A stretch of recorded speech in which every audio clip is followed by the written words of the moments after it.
Hello, I'm Debanjan Chakravarti, Head of English Interface Program of the British Council in India, and I'm in conversation with Clare Woodward, who is a lecturer in education at Open University UK. Welcome, Clare, and thank you for talking to us. Yeah, thanks for asking me. Clare, I was just wondering, what do you think is the value of a conference like this in improving quality of teacher education in general? I think it's. I've been talking to quite a lot of people during the preceding 2 days, and I've just found that everyone I've spoken to has said how they've really enjoyed it, partly because they don't get that much opportunity to get together with colleagues and who are doing similar jobs across the region. So it gives them the opportunity to share their thoughts and ideas, and also to hear people from outside coming and talking about what's being done and the latest thoughts in the field of assessment evaluation. So I think it's very useful. I'm also quite amazed at how large it is. Mm. Yes, Michael Carrier, I was speaking to Michael Carrier earlier today, and he said that to the best of his knowledge, this is probably the largest teacher educator conference in the world that he can think of. Moving on, Clare, I mean, do you think the cascade model is an effective large-scale teacher training approach? Right. I guess I'd have to say no to that. Right. I think and why so? there are a lot of issues around the cascade model that I find quite worrying in large-scale projects. The main thing being that the further away the teacher gets from the initial master trainer, or whatever you want to call them, the more diluted what they're receiving becomes. So that by the time, if you go from the master trainer to a trainer, through another trainer to the teacher, by the time you get down to the teacher, the shower has pretty much run dry, I think, and there's not a huge amount of value that gets passed on.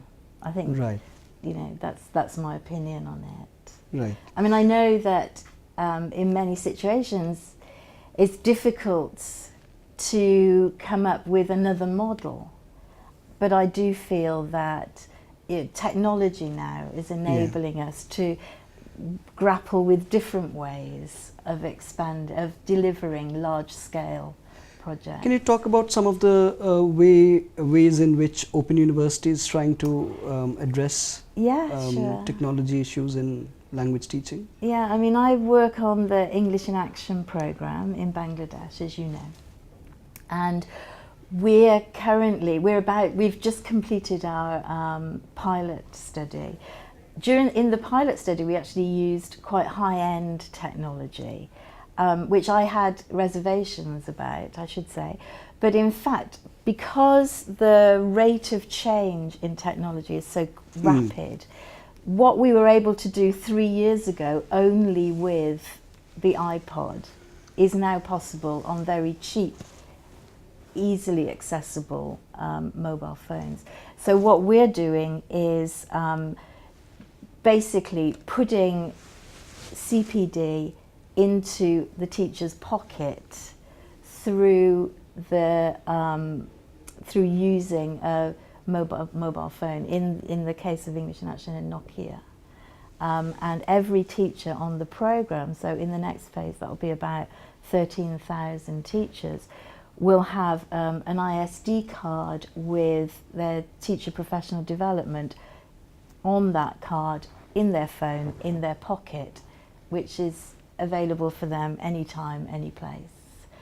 And supporting that are groups of teachers that come together once a month, once every 2 months, and they share their experiences. But there's no sort of, there's no cascade, it's not a cascade model. Right. So each teacher has the CPD on their own mobile.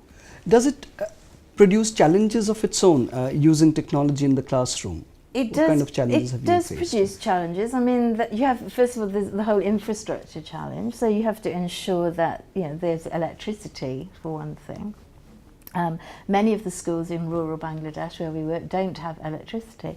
However, almost every teacher I've encountered has a mobile phone, and they all manage to charge them and keep them charged. So we know that they have strategies for keeping their mobile phones up and running.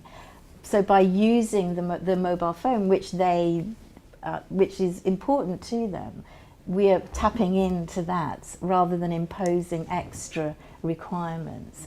As far as, and then when they're using the technology in the classroom, because what we give them is teacher professional development, but also classroom material, we have speakers which can be charged and last a very long time, so they're easily transportable.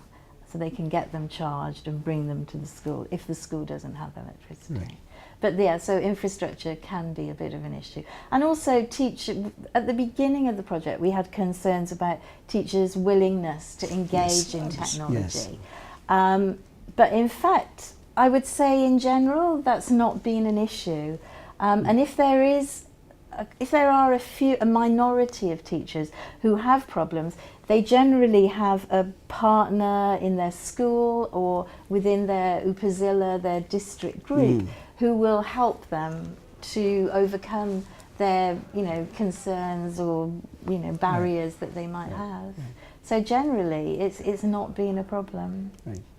Thank you very much, Claire, for talking to us. Thank We you. were speaking with Clare Woodward, lecturer in Open University in UK.